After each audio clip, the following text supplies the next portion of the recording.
Hello friends, अनु point की एक और वीडियो के साथ आपकी होस्ट अनु हाजिर है। गाइस, आज मैं एंटरटेनमेंट की दुनिया से कोई न्यूज़ लेकर नहीं आई हूँ, बल्कि आज मैं आप लोगों को एक अलग तरह की कहानी सुनाने लगी हूँ। गाइस, ज़रा आप लोग अपनी आंखें बंद करें और मैं आपको कुछ कुछ खसूसियात बताऊंगी और आपने अपने जहन में उस खसूसियात को रखकर किसी इंसान को सोचना है। बहुत गुस्से वाला, बहुत रूड, पर बहुत रिच, एक हीरो वाली पर्सनैलिटी, सूट बूट पहना हुआ है, एक अमीर बाप का इकलौता बेटा, बहुत अय्याश, पैसे की कोई कमी नहीं है। उसको मोहब्बत हुई है किसी आम सी लड़की से, किसी गरीब सी लड़की से, उस लड़की से जो लड़की इस पूरी दुनिया में उस लड़के से ही नफरत करती है और बेइंतहा करती है। गाइस, कोई सूरत आई जहन में? मुझे यकीन है इंडियंस को तो शायद एकता कपूर के ड्रामों के काफ़ी सारे हीरोज़ याद आ गए हों, लेकिन जहाँ तक पाकिस्तानियों का सवाल है, उनके जहन में एक ही शक्ल और सूरत आई होगी, और वो हैं जनाब इज़्ज़त मआब तैमूर साहब। जी हाँ जी, मैं बात कर रही हूँ दानिश तैमूर, आयज़ा खान के शोहर। वैसे तो आयज़ा का ज़िक्र करने की ज़रूरत नहीं है। दानिश तैमूर हमारी इंडस्ट्री के एक जाने माने अदाकार हैं, अच्छी एक्टिंग भी कर लेते हैं, लेकिन फ्रेंड्स सीरियसली हम पक गए हैं उनकी इस तरह की एक्टिंग देखकर। एक एक्टर के अंदर जो है वो एक वैरायटी होनी चाहिए, लेकिन दानिश तैमूर एक ही तरह का रोल, मतलब मैं बात कर रही हूँ एक ऐसे ड्रामे की जिसमें हीरो पागल है हीरोइन के पीछे। आपके जहन में कौन सा ड्रामा आया? दीवानगी ना, दीवानगी। फिर मैं दोबारा से बात कर रही हूँ, एक रूट सा हीरो हीरोइन के पीछे पागल हुआ है। अब आपके जहन में कौन सा ड्रामा आ रहा होगा? गाइस, दानिश तैमूर का जौन सा भी ड्रामा आ रहा होगा ना, बस समझो उसकी स्टोरी यही है, क्योंकि दानिश तैमूर पिछले कई सालों से जो भी ड्रामा कर रहे हैं, चाहे वो ARY के लिए करें, चाहे वो हम के लिए करें, चाहे वो जियो के लिए करें, उनका करैक्टर एक ही होता है। उन्होंने उठना होता है, सूट पहनना होता है और गाड़ी लेकर निकल जाना होता है। फिर उन्हें कहीं ना कहीं हीरोइन नज़र आ जाएगी और वो हीरोइन के लिए दमो दीवाने हो जाएंगे। मुझे नहीं समझ में आ रहा कि पाकिस्तानी इंडस्ट्री कहाँ जा रही है। ये पाकिस्तानी इंडस्ट्री जो कि इंडियन इंडस्ट्री का मजाक उड़ाती थी, उनके ड्रामों के ऊपर बात करती थी, और ये बात मैं इसलिए कर रही हूँ क्योंकि मेरा बचपन इंडियन ड्रामास को देखकर गुजरा है, और दुनिया चाहे कुछ भी कहे, मैं कहती हूँ कि मुझे एकता कपूर के ड्रामास बहुत पसंद थे।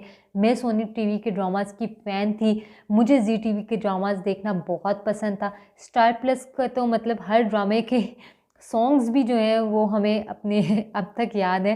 तो हमारा बचपन उन ड्रामास को देखकर गुजरा, लेकिन उसी टाइम पे हम लोग अपने ड्रामास या अपने ड्रामास के जो एक्टर्स हैं, जो फेमस एक्टर्स हैं, कभी उनके इंटरव्यूज़ देखते थे तो हमेशा मैंने उन्हें इस बात पे बात करते हुए देखा कि वो कोई स्टोरी नहीं है, और हमारे ड्रामाज इतने अच्छे हैं, लोग हमारे ड्रामाज नहीं देखते, उनको प्रेफर करते हैं, उनको बैन कर देना चाहिए, क्यों देखते हैं, ब्ला ब्ला। और इन्हीं लोगों की साजिशें थीं या जो भी चीज़ें थीं, दोनों ममालिक के दरमियान भी खैर हालात ऐसे रहते हैं कि स्टार प्लस को और जी को, सोनी को बैन भी किया गया पाकिस्तान में, और ड्रामाज मतलब उनके दिखाने बंद भी हुए। उनकी स्टोरीज़ हमेशा इसी तरह की होती थी कि एक ऐसा ही अमीर कबीर हीरो जो कि बहुत एरोगेंट सा होता था, बहुत ही रूड होता था, बहुत अपने आप को कुछ समझने वाला, और हीरोइन मासूम सी, सारे घर की जिम्मेदारी उसके ऊपर है, उसे सारी दुनिया पसंद है, वो सबके साथ बहुत प्यार मोहब्बत से रहती है, लेकिन हीरो से नफरत है। ये स्टोरीज़ होती थी इंडियन ड्रामास की। मेरे इंडियन व्यूवर्स भी हैं, सॉरी मैं आप लोगों को गलत नहीं कह रही, लेकिन मैं जस्ट एक बता रही हूँ कि ये आप लोगों की स्टोरीज़ होती थी आज से 10-15 साल पहले, और उस टाइम पाकिस्तान में बैठकर पाकिस्तानी एक्टर्स इन स्टोरीज़ को बहुत बुरा कहते थे, क्योंकि हमारे कल्चर के भी ख़िलाफ़ थी, जो हकीकत है। लेकिन देखें आप अब क्या हो रहा है, पाकिस्तानी ड्रामास को आप उठाकर देख लें, बेड़ा गर्क कर दिया।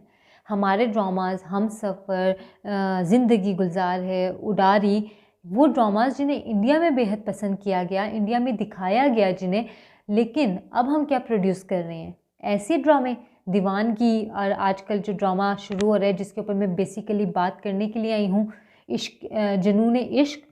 What is this? Danish Taimur आपको क्या हो गया है? पैसे के पीछे इतना ना भागे कि आप कल को अपनी आपकी कोई पर्सनैलिटी ना रहे, आपकी कोई अहमियत ही ना रहे। दानिश तैमूर का जब नाम आए तो हमें लगे कि एक साइको सा लड़का है जो कि हीरोइन के पीछे दमो दीवाना है, पागल है। एक्टर वो होता है जो कि वर्सटाइल हो, जिसने हर तरह का रोल किया हो, और हीरो हीरोइन के गिर्द ही सिर्फ कहानी नहीं रह गई, रोमांस ही नहीं रह गया, प्यार मोहब्बत ही नहीं रह गया। और फिर इस ड्रामे की बात की जाए, ये ड्रामा मुझे नहीं समझ में आती कि बनाने वाला कौन है, राइटर कौन है, और क्या दिखाना चाहते हो भाई, ज़रा खुलकर बताओ। एक लड़की जिसके साथ ज़बरदस्ती शादी की गई है, जो कि अजीब सा माहौल, मतलब आप हमारी यूथ को क्या सिखा रहे हो? अजीब डायलॉग्स, ऐसे डायलॉग्स जो जिनके अभी मैं प्रोमोज देख रही थी, और वो ऐसी डायलॉग्स नहीं है जिन्हें आप अपनी फैमिली के साथ बैठकर सुनो। तो इस ड्रामे के क्या हालात होंगे जब ये ड्रामा ऑन एयर होगा?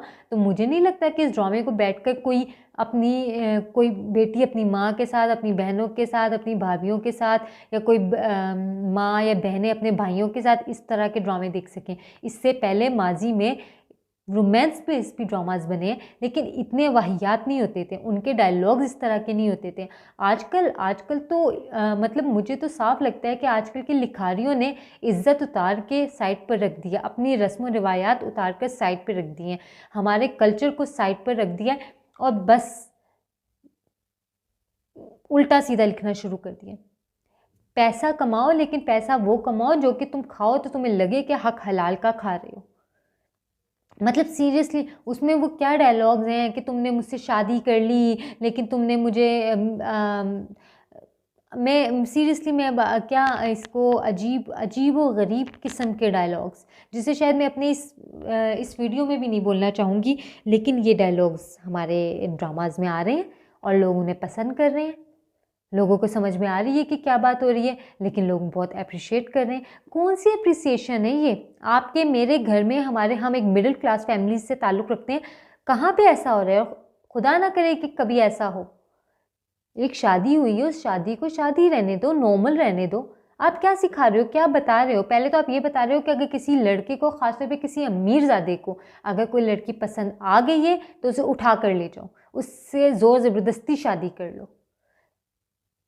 आप इतने गलत हथकंडों से अगर निकाह दिखा रहे हो तो वो निकाह ठीक नहीं है, क्योंकि आपने ज़ोर ज़बरदस्ती से डरा धमका के शादी की है। ये शादी रज़ामंदी से होनी चाहिए दोनों साइडों की, इस तरह ज़ोर ज़बरदस्ती से नहीं। हमारा कल्चर कम से कम इस चीज़ की इजाज़त नहीं देता, हमारा दीन इस चीज़ की इजाज़त नहीं देता। और हम क्या दिखा रहे हैं अपने ड्रामाज़ में? दानिश तैमूर मेरी अगर आपको काश मैं आपको किसी तरीके से ये बात कह सकती कि ये मेरे जुड़े हुए हाथ हैं इस टाइम, ये देख लीजिए, खुदा का वास्ते इस तरह के ड्रामास बनाना बंद कीजिए। आप एक अच्छे एक्टर हैं, आप अच्छी शक्ल सूरत के मालिक हैं, आप कुछ और ट्राई करें। और अगर नहीं कर सकते तो आपके पास इतना पैसा तो होगा, बना लिया होगा आपने, कि आप कोई काम कर सकें, कोई बिजनेस स्टार्ट कर सकें। आप छोड़ दें इस इंडस्ट्री को, क्योंकि आप बहुत ही गलत लेसन दे रहे हैं। दीवानगी आपकी हद से बढ़ गई है।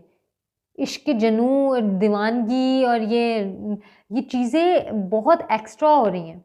आप हमारी यूथ को कोई पॉजिटिव पैगाम नहीं दे रहे हैं। आपको देखकर अब स्क्रीन पर अच्छा नहीं लगता। होंगे शायद आपके फैंस, मैं ये नहीं कहती कि आपके फैंस नहीं होंगे, आपके फैंस होंगे, लेकिन मैं आपके फैंस से भी पूछूंगी कि क्या सीख रहे हैं वो आपके ड्रामास को देखकर? एक पागल साइको इंसान जो कि हर हद पार करने को तैयार है एक लड़की के पीछे, जिसकी ज़िंदगी में माँ बाप, बहन भाइयों की, दुनिया की, इस्लाम की, लोगों की, सोसाइटी की, किसी चीज़ की कोई कदर नहीं है, कोई वक़्त नहीं है। एक ऐसा साइको इंसान जो आखिर में अपने आप को गोली मार लेता है या किसी एक्सीडेंट से मर जाता है, ये अंजाम होता है आपका आपके ड्रामों में। और ऐसे इंसान का ऐसा ही अंजाम होता है। लेकिन क्या इस तरह की चीज़ें दिखाना, is it positivity? Is it justifiable? मुझे नहीं लगता। तो दानिश तैमूर प्लीज़ कुछ अच्छा मवाद लेकर आएँ, कुछ अच्छा क्रिएटिव लेकर आएँ। आपकी वाइफ बहुत अच्छे ड्रामास करती हैं, कुछ उनसे टिप्स ले लिया करें। कोई कॉन्ट्रैक्ट साइन करते हुए, किसी कॉन्ट्रैक्ट को, किसी प्रोजेक्ट को ओके कहते हुए आप एक दफ़ा अपनी वाइफ से ही पूछ लिया करें। लेकिन मुझे लगता है कि आपको सोचना पड़ेगा कि आप क्या प्रोड्यूस कर रहे हैं, क्या दे रहे हैं, माशरे को, क्योंकि अब आपके भी बच्चे बड़े हो रहे हैं और कुछ दिनों बाद उन्होंने भी यही सब कुछ देखना है जो आप दूसरों के बच्चों को दिखा रहे हैं। उम्मीद है फ्रेंड्स कि आपको मेरी बात सही लगी होगी, समझ आई होगी कि मैं क्या कहना चाहती हूँ। दानिश तैमूर से मेरी कोई पर्सनल दुश्मनी नहीं है और मेरी बहुत दुआएं हैं उनके लिए, मुझे वो एज एन एक्टर पसंद भी हैं, लेकिन इसका मतलब ये बिल्कुल नहीं है कि वो कुछ भी प्रोड्यूस करेंगे, कुछ भी दिखाएंगे और हम देखेंगे। तो अगर वो या हमारे और साथी अदाकार जो हैं हमारी इंडस्ट्री के, अगर वो इंडियन कंटेंट को बुरा कह सकते हैं तो फिर उन्हें पहले अपने कंटेंट को सही करना होगा, क्योंकि इंडियंस का तो ये कल्चर है और वो लोग बहरहाल इस चीज़ को ज़्यादा बेहतर तरीके से दिखाते हैं। इतनी बेहूदगी नहीं होती जितनी हमारे ड्रामाज ने क्रिएट करती है। तो अच्छी चीज़ बनाएं, बेशक थोड़ी महंगी बना लें, ठीक है। मेरी बात उम्मीद है कि आप लोगों को समझ आई होगी। अगली वीडियो में आपसे मिलती हूँ, तब तक अपना बहुत ख्याल रखिएगा। Bye bye.